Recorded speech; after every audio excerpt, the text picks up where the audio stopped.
LAT Property Show. Come, let us share our daily experiences.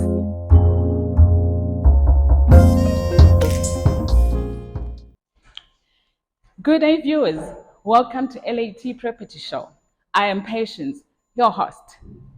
Today, we deep dive into the fascinating world of real estate, where we've got portfolio managers who will be sharing their experiences and from the build, the manage, and how to keep up with the ever-changing property trends. Whether you're a seasoned investor or you're looking to start on this journey, you better tune in today. Let's join the experts. Bianca and Miriam, nice having you today on LAT Property Show. Thank you for having us, Patience. I'm glad. Let's get right into it. You being portfolio managers, I want to get to know what that entails. Bianca, I understand managing a portfolio of properties, especially the industry that you are, I think it's mostly student market. How many units do you have, or how many units did you start with, and where are you now? Thank you, Patience, for the question. Yes, we started with a very low number, 40 units. That is with our individual owners. But as for today, we have I manage almost 250 units alone from my side. All right. Yes. Yes. All right. The same question posed to you, Miriam. How many units do you have? Or is it combined? Actually, it's two different portfolios. Bianca manages most of the units. So with me, it started as well. It was just around 50, 60 somewhere there. But as time went by, I'm just below 200. So it's 190 somewhere there. All right. Yeah. But I understand you all work in one office, so they combined with just above 400 units. Yes. That's interesting. It is. That's very interesting. Okay, so I understand you've got, you manage these properties on behalf of owners. And Bianca, if I might ask, what's your onboarding process? Let's say I'm a landlord and I call you to say, can you please manage my unit?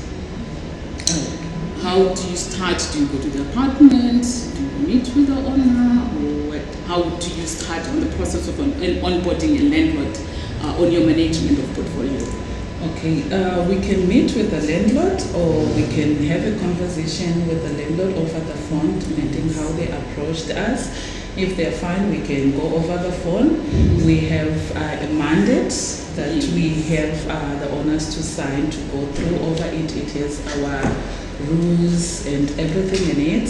Can I pause you there? I think that's a very important comment, a mandate. I'm sure if you're an investor, you want all your documentation to be in order. We're talking to professionals in the real estate portfolio management. They've just raised the first very important item to say a mandate. What is a mandate?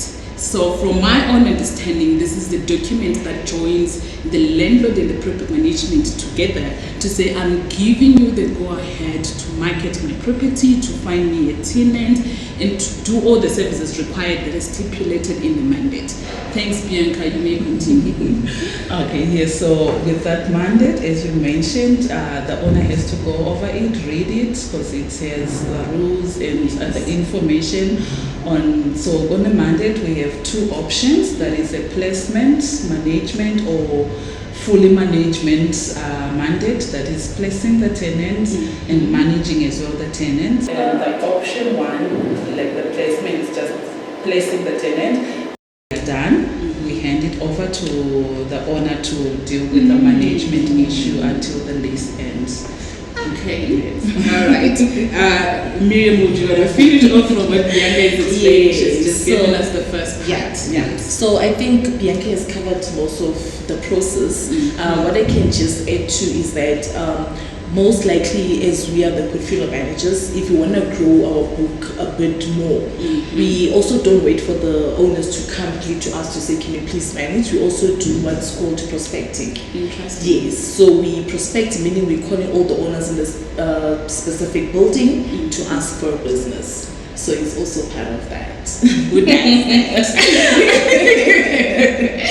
So normally our admin, as portfolio managers, we do that. And then we pass it through to our agents to like then communicate with the owners, meaning negotiating on how much rent, what type of the unit is it, and how much they're looking for, and how many, and percentages, how big is the apartment, if you want one or two tenants. So it's like the whole advising thing of taking over the apartment.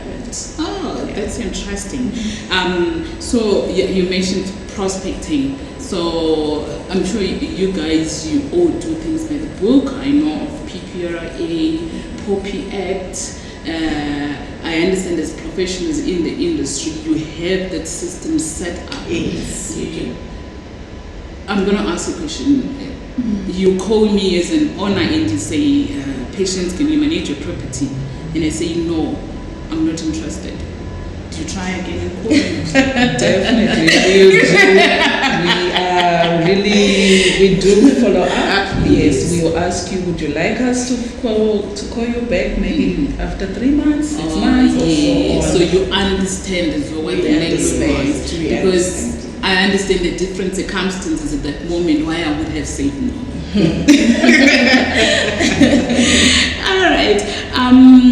Miriam, there is always like ever-changing trends. You guys work with students. What tax do you use? I mean, typically, how do you reach out to your clients, to your tenants? Technology.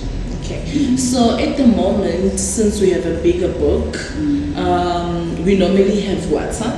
So that's the most system that we use. WhatsApp, it's easier because when we have like 2 or more students in the apartment, we can then manage to communicate with each and every one of them in that WhatsApp group. So that's the system that we normally use, and I think Bianca might also add a bit. Normally it's the WhatsApp that we use because that's what young people use. Remember, we are dealing with the students, and we can also go into like sheets like Google Sheets for more information and all that, like surveys where they can answer questions and write whatever they feel like. Like a questioning. Yes, where you communicate on what they need, how to improve the service and stuff like that. What is the response rate on that? It's not very bad. Actually, we also thought emails, because normally with emails, you know how students are. It's a bit difficult to get quicker response on emails, but we did try, like when we use like Google Sheet response, we actually get a lot of response. So I can say out of 100, almost like 50 to 60% response. So it's working quite well.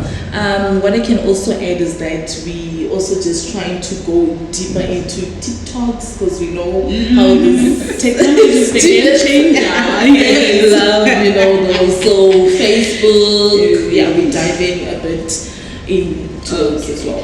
I understand you're not the team that actually does the advertising of your apartments, but do you know if your other team members do virtual tours of apartments, if they're advertising, or they don't use that?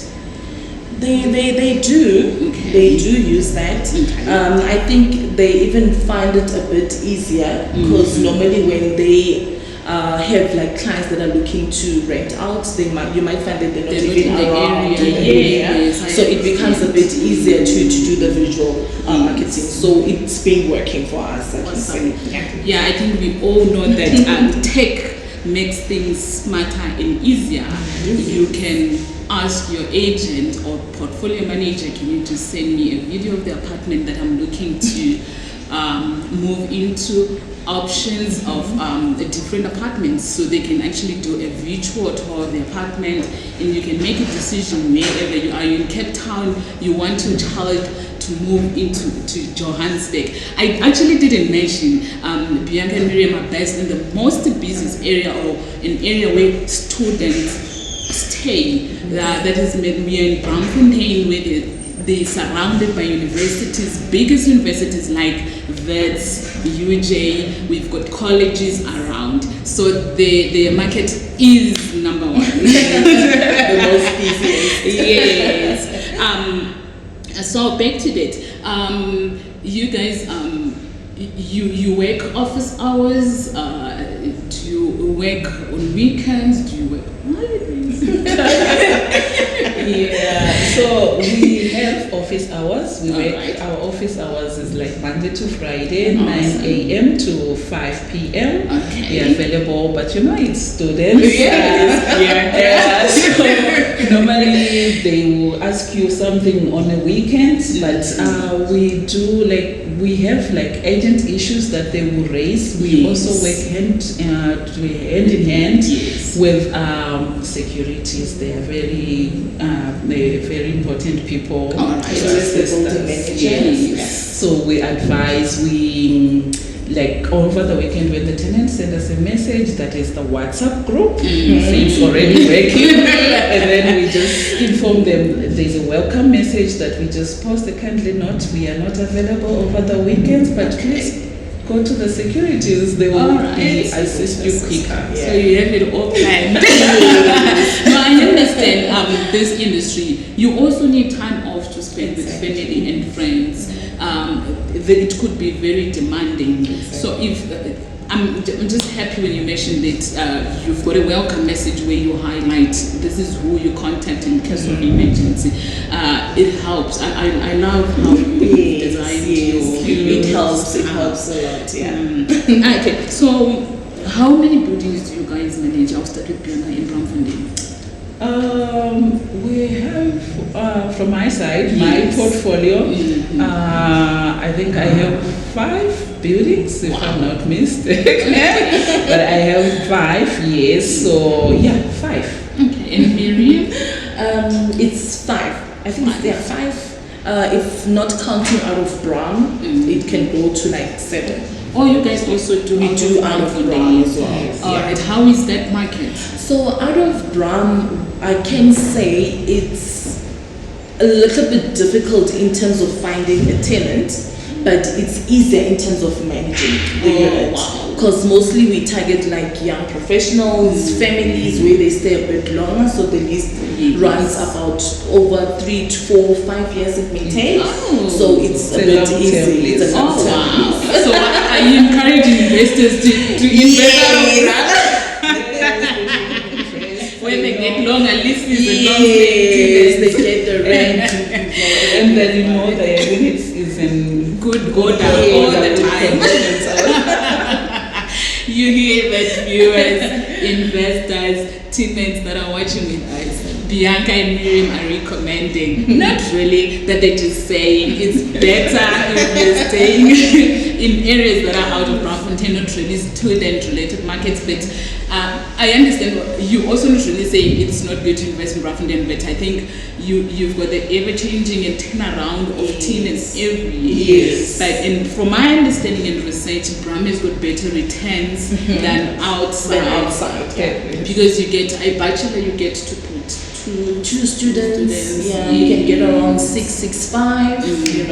What's your average rent of a tenant? So on Bianca, it differs with portfolios. Okay. Yes, so on my portfolio, we'll find that it's a bachelor and there are 2 sharing in a bachelor. So it can be 6,000 or 6.5 they will share that are yes. Do they get to sign one lease or it's separate leases? They can sign separate leases. It's better for us to sign separate leases. What do you mean it's better? Yeah, so usually we'll find out that one person can't afford 6.5, they only afford half of it, and it's better to chase for half of it and to Yeah. We'll be fighting with the We're tenant. fighting with the tenant, and if they cancel the lease before their lease end as well, it also help us in that way. It's easier for us actually to deal with an individual lease than for them to sign one lease. I think you've touched a good fact there. Credit record and TPNs, and I'm sure you guys related to TPN systems. If now two people are joining on one list, I'm sure it affects one person's credit record than the other. So the other thing that I might add is that mostly when you say we encourage like two separate leases, we also look at when one of the tenants can't pay anymore and it's a joint lease, it automatically affects the other person. So we encourage like two separate leases where in terms if you can't pay, we know we'll deal with a specific person, so it doesn't affect the other student as well. Wow, that's interesting. Do you guys get to visit your tenants, the buildings, just to check the status and condition of the property? We do. Oh, We do. I remember, like, I still go back to students. Need students. So we sometimes we do have random, like we just go in and we check. We find the unit in a very, very big mess. So and sometimes we inform them that we are coming and they are prepared as well. Right. So, but we do random. To answer your question, we do. Yes. Okay. I'm sure your landlords and investors to be working with your service. I see They are. We sometimes even encourage them to come through just for walk through so that they can know. All right. Yeah, and they can see what's happening. I can see you have the energy for students. We do, but it's draining. Trust me, you don't want to know. Interesting. Viewers, fantastic advice here from the two of the best in portfolio management. I would like to invite Bianca and Miriam again on our next show to share on the day-to-day management, on what is it exactly that they do. I want to hear the stories about tenants, about students in Braamfontein. Miriam and Bianca, thank you for joining me today on LAT Property Show. Thank you for having us. Thank you. Viewers, if you're looking to invest, if you're looking to buy a property in Braamfontein, and you're looking for portfolio managers who can manage your property on a day-to-day basis, and you don't have to worry, you can have your holiday in Cape Town, you can go to Dubai, you can go to Singapore, they are here to take care of your property. Please do get in touch with us. We'll give you the details. LAT Property Show. See you on the next episode.